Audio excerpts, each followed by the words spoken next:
네, 우리 함께 하나님의 말씀 사무엘하 17장 17절부터 19절에 있는 말씀을 찾아서 보겠습니다.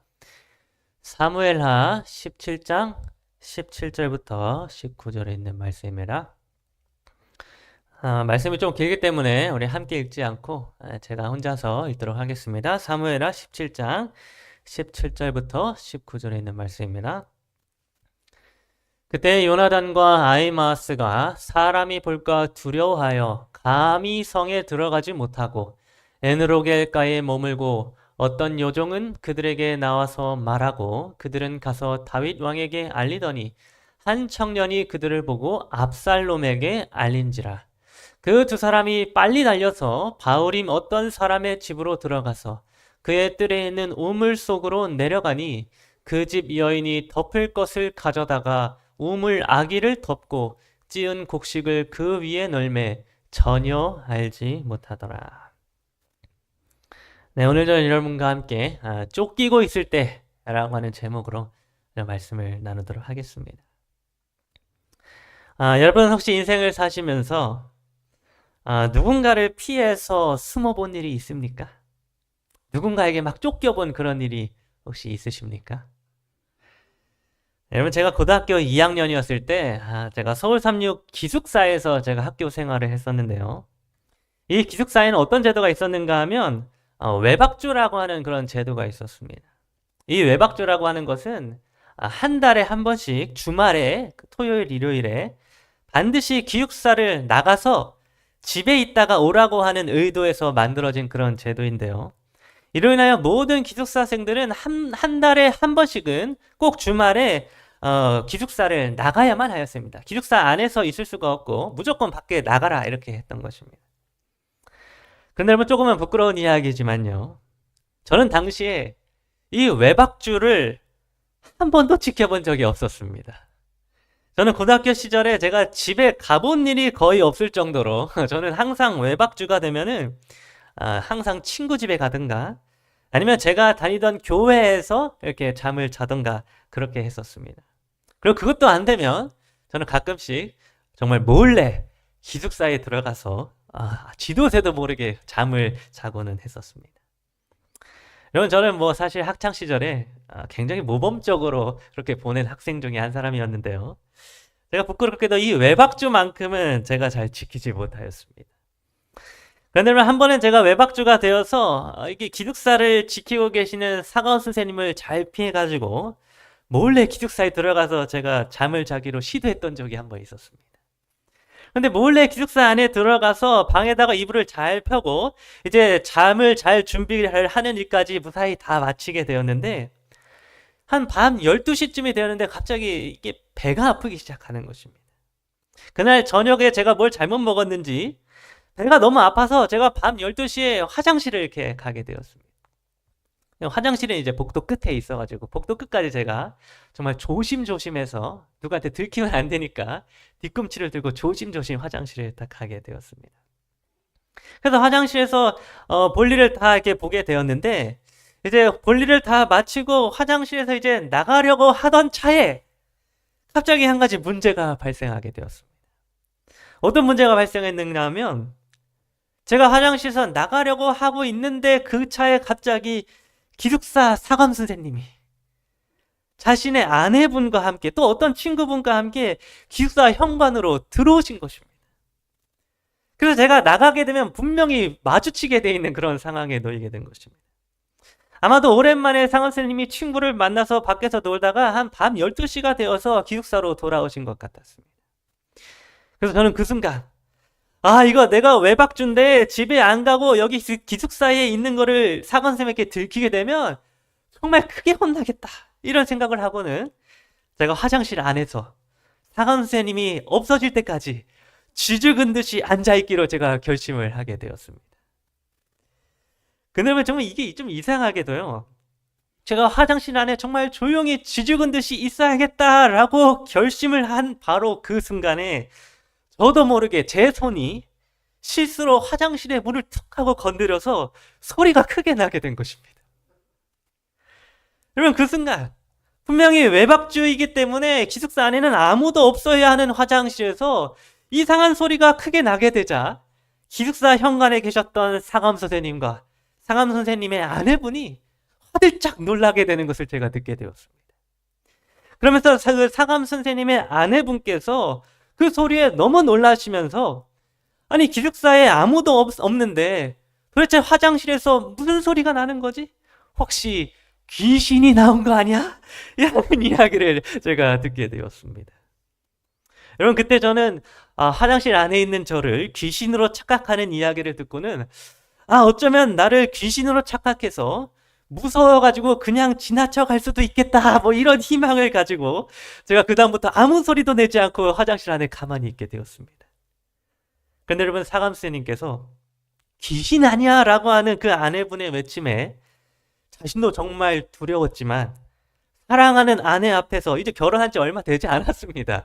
사랑하는 아내 앞에서 귀신을 무서워하는 티를 내지 않아야 한다 뭐 이렇게 생각을 하셨는지 화장실 쪽으로 제가 있는 쪽으로 점점 천천히 걸어오시는 것입니다.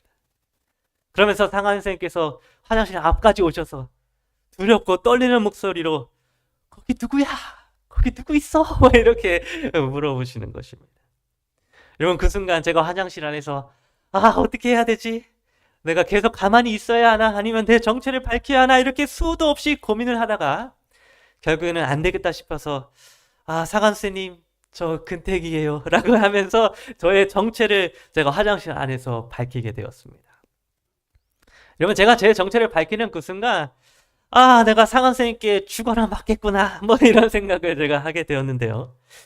정말 다행스럽게도 이 상한 선생님과 상한 선생님의 아내분이 귀신이다 라고 생각을 해서 너무 놀라 있다가 귀신이 아닌 것을 보고 너무 다행스럽게 생각을 하셨는지 혹은 본인이 너무 무서워했던 것이 좀 부끄러워서인지 저에게 아무 말도 못하시고 그냥 빨리 가서 자라 라고 하는 말만 하고는 저를 이렇게 봐주시게 되었습니다. 여러분 그날 제가 얼마나 제 가슴을 졸였는지 모르겠습니다. 사간 선생님도 제가 귀신인 줄 알아서 저를 두려워했겠지만 사실 저도 사간 선생님께 들켜서 죽으라 맞을까봐 정말 얼마나 무서워했는지 모르겠습니다. 여러분 저는 이날 경험으로 인하여 다음부터는 절대로 사감 선생님께 외박주에 들키지 않도록 저녁에는 화장실에 가는 것도 삼가야겠다 뭐 이런 결심을 제가 하게 되었습니다. 여러분 이렇게 우리는 때때로 이렇게 누군가에게 이렇게 쫓기는 경험을 하게 될 때가 있습니다. 내가 뭔가를 잘못한 거나 뭘 했을 때 남들이 나를 쫓아오거나 혹은 나를 이렇게 따라오는 그런 순간이 있는 것입니다. 특별히 오늘 우리가 시작하면서 읽게 된 성경 사무엘하 17장 17절부터 19절에 있는 말씀도 누군가로부터 쫓기는 내용을 성경이 기록을 해주고 있는데요. 오늘 우리가 이렇게 쫓기고 있을 때 어떻게 이 쫓기는 상황으로부터 벗어날 수 있는지에 대하여 함께 살펴보는 그런 시간을 갖도록 하겠습니다. 그러면 여기 사무엘하 17장 17절을 보게 되면 쫓기게 되는 두 사람이 누구인지에 대하여 이렇게 기록해 주고 있습니다. 그때의 요나단과 아히마아스가 사람이 볼까 두려워하여 감히 성에 들어가지 못하고. 여러분 여기 이 요나단과 아히마아스라고 하는 사람이 등장하는데요. 이 사람은 당시 대제사장의 아들들이었으며 이들도 제사장의 직분을 가진 그런 제사장이었습니다. 그런데 현재 이들은 제사장이었지만 이 사람들에게 지금 주어진 역할이 무엇이었는가 하면 바로 스파이가 되어서 얻게 된 정보를 다윗 왕에게 전달하는 역할을 맡았습니다. 여러분 이때 사무엘하 17장의 그 상황이 어떤 상황이었는가 하면 다윗 왕의 아들들 중에 압살롬이라고 하는 아들이 있었는데요. 이 압살롬이 지금 반역을 일으켜서 다윗 왕과 그를 따르는 자들을 다 죽이고 압살롬 자신이 왕이 되고자 하는 그런 계략을 세우고 있는 그런 상황이었습니다. 그런데 압살롬이 반역을 일으켜서 다윗 왕가를 다 죽이려고 계략을 짠 것이 그 정보를 여기 있는 이 요나단과 아히마아스라고 하는 사람이 그 정보를 듣게 된 것입니다. 그래서 이 요나단과 아히마아스는 스파이가 되어서 이 압살롬의 계략을 무사히 다윗 왕에게 전달해야 하는 그런 임무를 맡게 되었던 것입니다. 그런데 여러분, 그렇게 성문 밖에서 정보를 다윗 왕에게 몰래 전달하려고 했던 이 요나단과 아히마아스에게 한 가지 문제가 발생하게 되었는데, 그 문제가 무엇인지에 대하여 여기 사무엘하 17장 18절은 이렇게 기록해 주고 있습니다. 한 청년이 그들을 보고 압살롬에게 알린지라. 여러분, 압살롬의 진영에서도 한 청년을 감시자로 붙이게 되었습니다. 그래서 이 감시자를 통하여 압살롬은 이 요나단과 아히마아스가 스파이가 되어서 지금 압살롬 왕의 정보를 유출하려고 한다라고 하는 내용을 전달받게 되었던 것입니다. 그래서 여러분, 이때부터 숨막히는 추격전이 시작이 되어졌습니다. 압살롬 왕은 자신의 종들을 보내서 스파이인 이 요나단과 아히마아스를 붙잡도록 하였고, 이 요나단과 아히마아스는 압살롬의 종들로부터 피해서 어떻게든 자신들의 생명을 구하고 다윗 왕에게 압살롬 왕의 계략을 전달해야만 하는 그런 쫓고 쫓기는 추격전이 시작되어진 것입니다. 그런데 여러분, 이때 압살롬의 종들로부터 쫓겨서 죽을 위기에 처하게 되었던 이 요나단과 아히마아스가 어떻게 자기를 쫓는 자들로부터 피하게 되었는지에 대하여 여기 사무엘하 17장 18절부터 19절은 이렇게 기록해 주고 있습니다. 그 두 사람이 빨리 달려서 바울임 어떤 사람의 집으로 들어가서 그의 뜰에 있는 우물 속으로 내려가니 그 집 여인이 덮을 것을 가져다가 우물 아귀를 덮고 찌은 곡식을 그 위에 널매 전혀 알지 못하더라. 여러분, 이 요나단과 아히마아스는 압살롬의 종들에게 쫓기고 있을 때에 어디로 숨어 들어가게 되었는가 하면 성문 바깥에 있었던 바울임이라고 하는 마을로 가서 한 여인의 집 마당에 있었던 우물 안으로 숨어 들어가게 되었습니다. 여러분, 아마 이 우물은 당시에 물이 가득 차 있는 그런 우물이 아니라 건기였기 때문에 물이 빠져 있는 그런 비어 있는 우물이었을 것입니다. 그래서 이 요나단과 아히마아스는 쫓기고 있을 때에 자신의 목숨을 구원하기 위하여 여기 물이 비어 있는 우물 속으로 숨어 들어가게 되었던 것입니다. 그리고 그 집의 여인은 그 둘을 숨겨주기 위하여 우물의 뚜껑을 이렇게 덮어주게 되었고, 그 뚜껑 위에다가 찌은 곡식을 널어서 마치 이 우물의 뚜껑이 열려 있었던 적이 없었던 것처럼 해서 이 두 사람을 감춰주게 되었습니다. 여러분, 이 일을 통하여 압살롬의 종들은 요나단과 아히마아스를 우물 안에 숨은 이 두 사람을 전혀 발견하지 못하게 되었고, 이 두 사람은 우물을 통하여 자신들의 생명을 구하게 되었습니다. 여기 사무엘하 17장 21절을 보게 되면 그들의 생명을 구하게 된 모습을 이렇게 기록해 주고 있습니다. 그들이 간 후에 두 사람이 우물에서 올라와서 다윗 왕에게 가서 다윗 왕에게 말하여 이르되 당신들은 일어나 빨리 물을 건너가소서 아히도벨이 당신을 해하려고 이러이러하게 계략을 세웠나이다.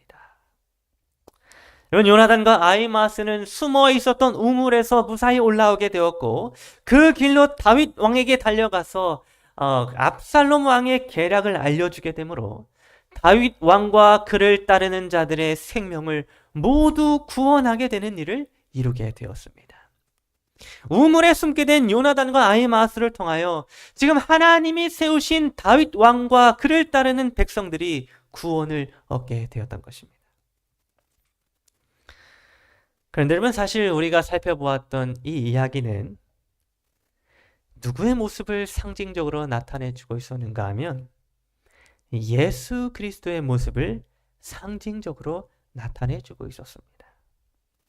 요나단과 아히마아스 이 두 사람이 우물 속으로 숨게 된 이 이야기가 사실은 이 땅에 오신 예수님의 모습을 상징적으로 나타내주고 있었다는 것입니다. 여러분, 이 땅에 오신 예수님은 항상 쫓기는 삶을 사셨습니다. 그래서 예수님은 이 땅에 태어나는 그 순간부터 어떤 신세가 되셨는가 하면 헤롯 왕에게 쫓기는 신세가 되셨습니다. 그래서 마태복음 2장 13절은 이렇게 기록합니다. 주의 사자가 요셉에게 현몽하여 이르되 헤롯이 아기를 찾아 죽이려 하니 일어나 아기와 그 어머니를 데리고 애굽으로 피하여 내가 내게 이르기까지 거기 있으라 하시니.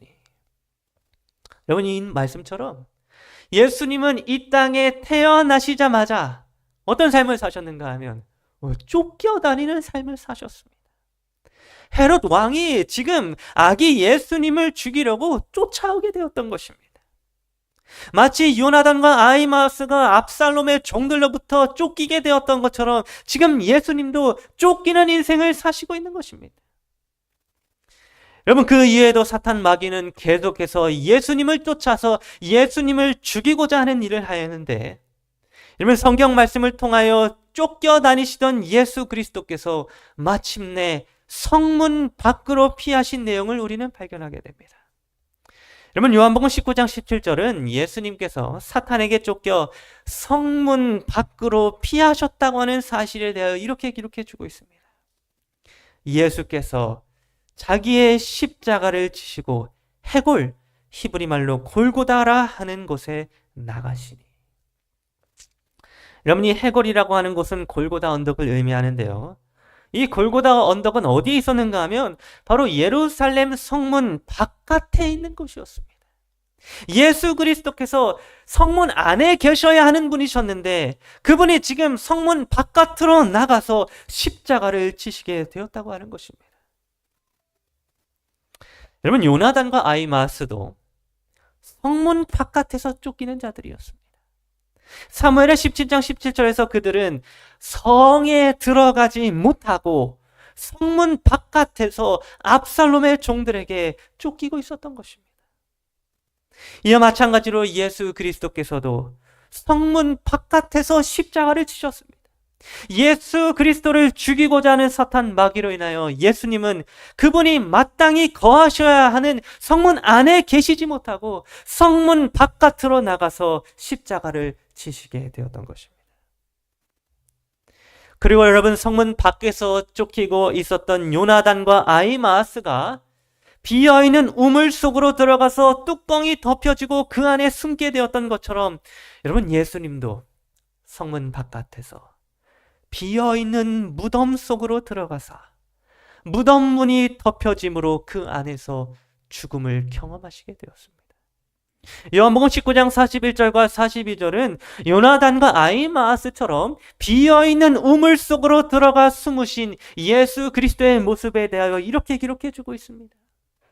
예수께서 십자가에 못 박히신 곳에 동산이 있고 동산 안에 아직 사람을 장사한 일이 없는 새 무덤이 있는지라.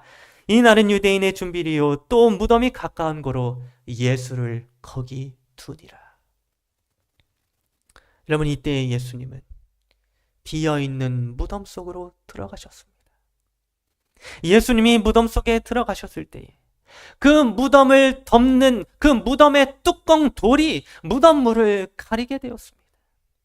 마치 요나단과 아히마아스가 비어있는 우물 속으로 들어가게 되고 그 우물을 덮고 있던 뚜껑이 그 위에 덮여지게 되었던 것처럼 여러분, 예수님도 비어있는 무덤 속으로 들어가시게 되고 그 무덤을 덮고 있던 돌이 무덤 문을 닫게 되었던 것입니다.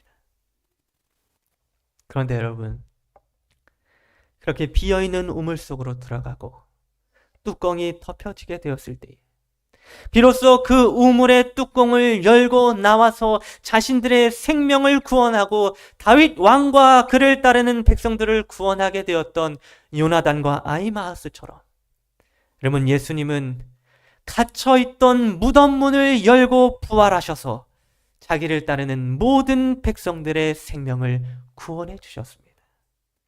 누가복음 24장 2절과 3절은 그 장면에 대하여 이렇게 기록해 주고 있습니다. 돌이 무덤에서 굴려 옮겨진 것을 보고 들어가니 주 예수의 시체가 보이지 아니하더라. 여러분, 예수님의 무덤 문을 덮고 있었던 돌은 마침내 옮겨지게 되었고 예수님은 무덤 문을 열고 그곳에서 나오시게 되었습니다. 사탄 마귀에 의하여 쫓겨다니시던 예수 그리스도께서는 성문 밖 십자가 동산에 있는 무덤 속에 들어가시게 되었지만 마침내 무덤 문을 여시고 부활하셔서 오늘 우리들에게 영원한 생명을 주실 수 있는 생명의 주가 되신 것입니다. 마치 쫓기고 있었던 요나단과 아히마아스가 비어있던 우물 속에 들어가서 숨어 있다가 마침내 그 우물을 덮고 있던 뚜껑을 열고 우물에서 나와 생명을 얻고 다윗 왕과 그 백성들을 구원하게 되었던 것처럼 그 사람들의 이야기가 상징해주고 있는 예수 그리스도께서도 무덤 문을 열고 나와 부활하심으로 오늘 저와 여러분들에게 영원한 생명을 주실 수 있게 된 것입니다.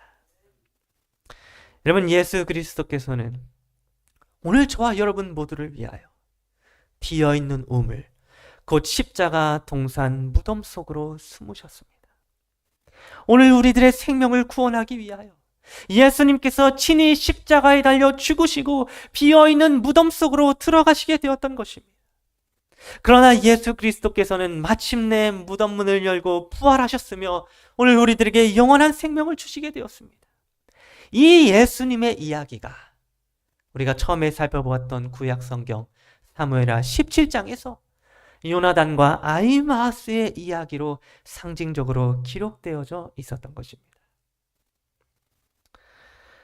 여러분, 오늘 저와 여러분 모두는 요나단과 아히마아스처럼 그리고 예수님처럼 항상 누군가로부터 쫓기고 있는 자들입니다. 특별히 여러분, 우리는 무엇으로부터 쫓기고 있는 자들인가 하면 바로 사망으로부터 쫓기고 있는 자들입니다. 여러분, 우리는 어린 아이로부터 노인에 이르기까지 누구 하나 사망으로부터 쫓기지 않고 있는 자들이 없습니다. 우리는 이 땅에 태어나게 되는 그 순간부터 죽음으로부터 쫓기는 신세를 살아가고 있는 자들인 것입니다.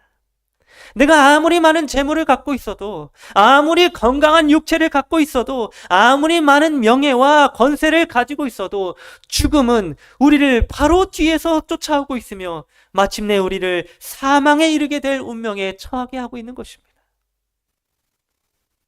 그러나 여러분, 하나님의 말씀인 성경은 오늘 우리가 이렇게 사망에게 쫓기고 있을 때에 어디로 숨어야 할지를 가르쳐주고 있었습니다. 사망으로부터 쫓기고 있는 자들이 어디로 숨어야 생명을 얻을 수 있는지에 대하여 성경은 우리에게 가르쳐주고 있었는데 골로새서 3장 3절은 이렇게 기록해주고 있습니다. 이는 너희가 죽었고 너희 생명이 그리스도와 함께 하나님 안에 감추어졌습니다. 여러분, 예수님께서 무덤에 감추어지셨다가 무덤 문을 열고 마침내 부활하시게 되었던 것처럼 그 예수 그리스도 안에 우리가 감추어지게 될 때에 우리도 마침내 무덤 문을 열고 부활하게 되어서 영원한 생명을 얻게 될 것이라고 성경은 약속해 주고 있는 것입니다. 그래서 여러분, 사망으로부터 쫓기고 있을 때에 우리는 어디로 가서 숨어야 하는가 하면 바로 예수 그리스도께로 가서 숨어야 하는 것입니다. 우리는 빨리 달려서 어디로 향해야 하는가 하면 예수 그리스도께로 향해야 한다는 것입니다. 사망이 우리의 뒤를 쫓고 있을 때에 우리가 예수 그리스도께 숨어서 그리스도 안에 감추어지게 될 때에 우리는 마침내 영원한 생명을 얻고 무덤 문을 열고 나와서 주와 함께 영원히 살 수 있게 되는 것입니다. 여러분, 우리가 예수님께로 우리의 발걸음을 향하고 예수님 안에 우리가 믿음으로 거하게 될 때에 우리는 이 땅에 비어있는 무덤 속으로 들어가게 된다 할지라도 마침내 무덤 문을 열고 나오게 될 것입니다. 예수 그리스도께서 무덤 문을 열고 부활하시게 되었던 것처럼 우리도 그 부활에 참여하는 자들이 될 수 있는 것입니다. 그러면 오늘 우리 모두가 쫓기고 있을 때에 예수 그리스도께 숨는 자들이 되기를 간절히 바랍니다. 예수 그리스도 안에 감추인 자가 되어서 주님 다시 오시는 그 재림의 날에 무덤 문을 열고 나와 주님의 얼굴을 대면하여 보고 우리가 사랑했던 우리의 가족들과 친구들을 다시 만날 수 있게 되는 그런 우리 모두가 되기를 간절히 바라면서 오늘 말씀을 마치도록 하겠습니다.